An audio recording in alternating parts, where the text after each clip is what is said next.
할렐루야! 주님의 은혜가 넘치는 하루가 시작되었습니다. 우리는 하루의 삶을 매우 분주하게 살아갑니다. 그러나 우리가 분주하게 사는 것도 중요하지만 우리가 추구하는 그 목적이 하나님 보시기에 가치 있느냐가 더 중요합니다. 길이라고 해서 모두가 같은 길이 아닙니다. 생명의 길이 있는가 하면 필경 사망의 길도 있기 때문입니다. 그렇게 오늘 본문을 통해 우리가 성도로서 무엇을 추구하고 소망하며 살아야 하는지 살펴보도록 하겠습니다. 오늘 본문은 이사야 55장 1절부터 13절 말씀입니다. 제55장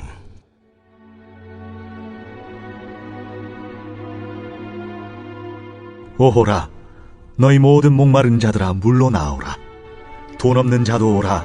너희는 와서 사 먹되 돈 없이 값없이 와서 포도주와 젖을 사라. 너희가 어찌하여 양식이 아닌 것을 위하여 은을 달아주며 배부르게 하지 못할 것을 위하여 수고하느냐. 내게 듣고 들을지어다. 그리하면 너희가 좋은 것을 먹을 것이며 너희 자신들이 기름진 것으로 즐거움을 얻으리라. 너희는 귀를 기울이고 내게로 나와 들으라. 그리하면 너희의 영혼이 살리라. 내가 너희를 위하여 영원한 언약을 맺으리니 곧 다윗에게 허락한 확실한 은혜이니라. 보라, 내가 그를 만민에게 증인으로 세웠고 만민의 인도자와 명령자로 삼았나니. 보라, 내가 알지 못하는 나라를 내가 부를 것이며 너를 알지 못하는 나라가 내게로 달려올 것은 여호와 내 하나님 곧 이스라엘의 거룩하신 이로 말미암음이니라. 이는 그가 너를 영화롭게 하였느니라. 너희는 여호와를 만날 만한 때에 찾으라. 가까이 계실 때에 그를 부르라. 악인은 그의 길을, 불의한 자는 그의 생각을 버리고 여호와께로 돌아오라. 그리하면 그가 긍휼히 여기시리라. 우리 하나님께로 돌아오라. 그가 너그럽게 용서하시리라. 이는 내 생각이 너희의 생각과 다르며 내 길은 너희의 길과 다름이니라.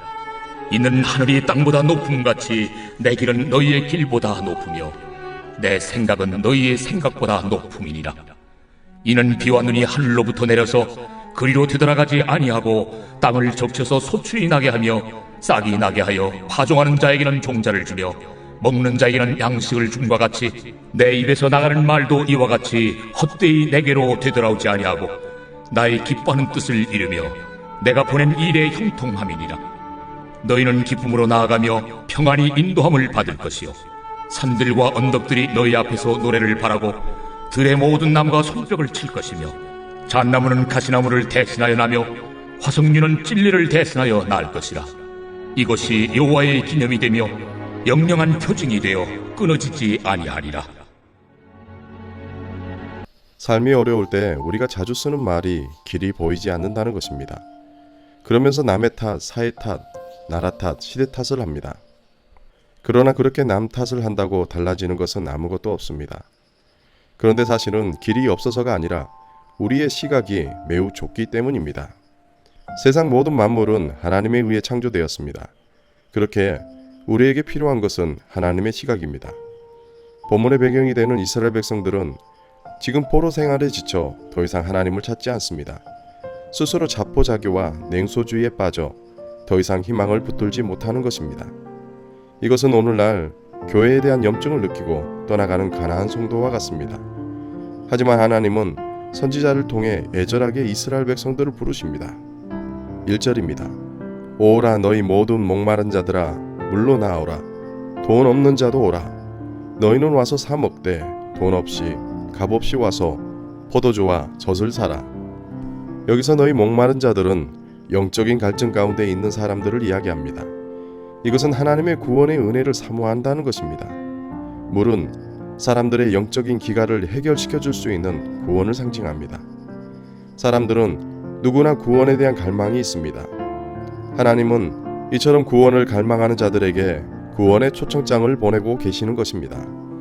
돈 없는 자도 오라. 너희는 와서 사 먹되 돈 없이 값없이 와서 포도주와 젖을 사라 하십니다. 세상에서는 돈이 없으면 할 수 없는 것이 참 많습니다. 그러나 우리 하나님은 우리에게 오라 하십니다. 갈증이 있다고 헛것에 마음을 두고 사는 백성들에게 와서 값없이 포도주와 젖을 사라 명하십니다. 대가 없이 은혜를 예비해 주십니다. 이것은 우리 하나님께 모든 것이 있기 때문입니다. 목마른 자는 주님께 가야 합니다. 돈 없는 자도 가야 합니다. 그러나 하나님이 우리에게 요구하시는 것이 있습니다. 그것을 와서 사라는 것입니다. 그렇습니다. 구원은 사야지만 얻을 수 있는 것입니다. 그렇다면 무엇으로 사야 합니까? 바로 그리스도의 대속에 대한 믿음입니다. 우리에게 필요한 것은 이 믿음으로 나아가 듣는 것입니다. 하나님께 가까이 나아가 그의 말씀에 순종하는 것입니다. 하나님은 말씀에 순종하는 아브라함에게 언약을 주시고 또 다윗에게 언약을 새롭게 하셨던 것처럼 우리 역시 그리스도 안에서 영원한 구원의 언약을 믿음으로 순종하는 자들에게 주십니다. 그렇게 살아계신 하나님의 말씀 앞에 나아가는 은혜가 있기를 소망합니다. 계속해서 4절을 살펴보면 보라 내가 그를 만민에게 증인으로 세웠고 만민의 인도자와 명령자로 삼았나니라고 합니다. 여기서 나는 하나님이고 그는 다윗의 자손으로 나셔서 만민의 왕으로 세움을 받는 그리스도를 의미합니다. 그리스도는 만민의 증인이고 만민의 인도자며 명령자이십니다. 이것은 우리의 구원과 직결됩니다. 그렇게 그분이 보여주신 증거를 마음에 새기고 그분의 인도를 따라 한 걸음씩 천국을 향해 나아가야 합니다. 그러기 위해 우리는 하나님의 말씀에 순종해야 합니다. 5절을 보면 보라 내가 알지 못하는 나라를 내가 부를 것이며 너를 알지 못하는 나라가 내게로 달려올 것은 여호와 내 하나님 곧 이스라엘의 거룩하신 이로 말미암음이라. 이는 그가 너를 영화롭게 하였느니라. 여기서 주목해야 할 것은 내가 알지 못하는 나라를 내가 불렀다는 것입니다. 이러한 부르심을 통해 너를 알지 못하는 나라가 내게로 달려올 것이라고 말씀하십니다. 이것은 이방인들이 스스로 그리스도께 나와 구원을 얻는 게 아니라 그리스도의 부르심을 통해서 구원을 얻게 됨을 보여줍니다. 이처럼 그리스도께서 모든 민족에게 하나님의 법을 가르치시고 구원의 길을 제시하셨습니다. 이제 우리는 그리스도를 통하여 하나님께 나아갈 수 있습니다. 이전에는 하나님을 알지 못했던 이방인들도 구원을 얻기 위해 그리스도께 나아옵니다. 기억하십시오.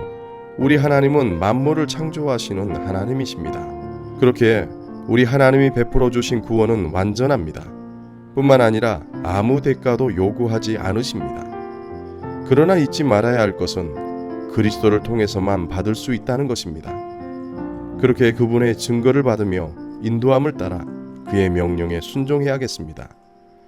오늘 하루의 삶이 주 안에 거함으로 그분이 공급하시는 기쁨을 누리는 은혜가 있기를 기도합니다. 6절입니다. 이것은 구원의 초청을 받은 그 순간을 이야기합니다. 만날만 할 때, 가까이 계실 때, 바로 구원으로 초청되는 순간을 말합니다. 이것은 하나님이 우리에게 제시하시는 구원의 초청이 무한정 계속된다고 착각하지 마십시오. 구원의 문을 열어놓고 초청하는 시간은 정해져 있습니다. 그러나 시간이 지나면 구원의 문은 닫히게 됩니다. 우리가 이 땅을 살아가면서 영혼 구원의 문제는 모든 인생사에서 가장 최우선으로 해결해야 할 문제입니다. 우리가 해결해야 할 문제 중에 생명의 문제만큼 중요한 문제는 없기 때문입니다. 그렇기에 하나님의 초대하실 때 마음의 문을 열고 영접해야 합니다. 하나님께 돌아가기 위해서는 악인은 그 악한 길을 떠나야 하고 불의한 자는 그 악한 생각을 버려야 합니다. 기억하십시오. 하나님은 진실된 회개를 용서하십니다. 하나님은 진심을 다해 하나님께 향하는 자에게 온전한 자비의 은혜를 베풀어 주십니다. 8절부터 9절은 얼마나 우리의 생각과 하나님의 생각이 차이가 나는지를 이야기합니다.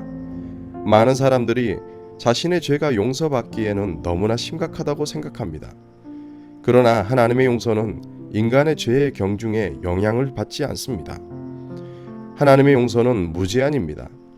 뿐만 아니라 우리보다 높으신 하나님이 인정하셔야 참된 신앙의 삶을 누릴 수 있습니다.